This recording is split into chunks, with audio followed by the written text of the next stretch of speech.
Oh yeah. The bandsaw. To tell the size of the bandsaw, Nolan, how do I know the size of the bandsaw? You look at the size of the wheel. Ah, what are the wheel? The diameter. The diameter of the wheel. So you measure from one side through the center to the other side. This is a 17-inch bandsaw because this is a 17-inch diameter wheel. The blade on this bandsaw is always going to run in the center of the wheel. If it doesn't run in the center, it will fall off. So we keep it running in the center. Notice that the teeth, you see the teeth? The teeth point down and the blade cuts in a downward position, downward direction. If the blade doesn't go down, it just doesn't cut. It'll flip up.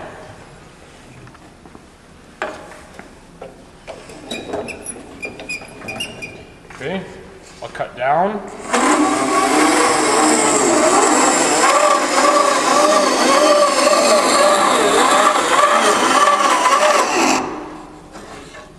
Okay, if I try to go the other direction and try to go up, watch what happens.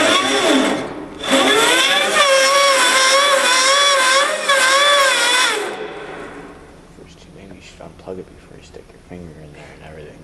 Sorry. Oh, you pick that up again. I'm sorry for that. Okay, so the blade always goes in a downward position. Plug it before you stick your finger in the pulley too. It was unplugged, you just didn't know. The guard is the only thing we need to adjust in this machine. Loosen the knob in the back. Might want to come around the back to get a picture of this. Loosen the knob in the back, and then turn the wheel down. How much distance do we need between the guard and the wood? Less than a pinky width. Okay, don't put your pinky in there. We don't want to see it cut off. So just look at it.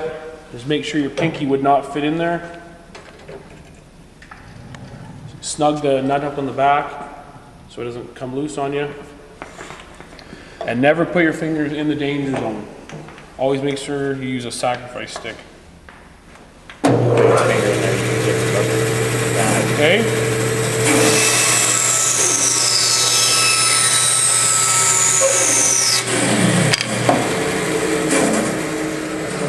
Bandsaw is good for cutting straight lines. It'll work for cutting curves if we do something first. What do we have to do before we cut a curve?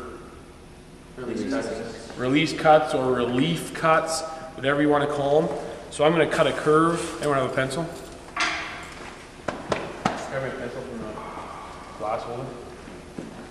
You could pause that.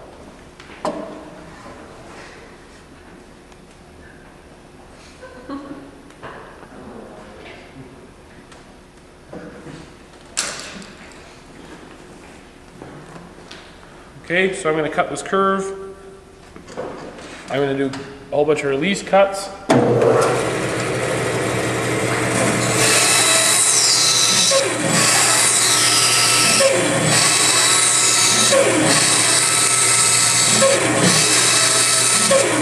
Notice how the release cuts never touch the line. Now I'll do my cut.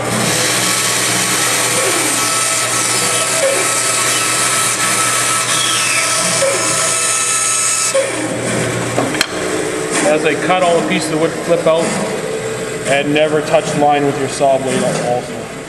Now you can go over to the sander, to the oscillating spindle sander, to sand that nice and smooth right to the line and make it perfect. This table will do a bevel cut. If I go underneath and tilt it, I can get a bevel cut out of it and cut it, and the wood will come out with an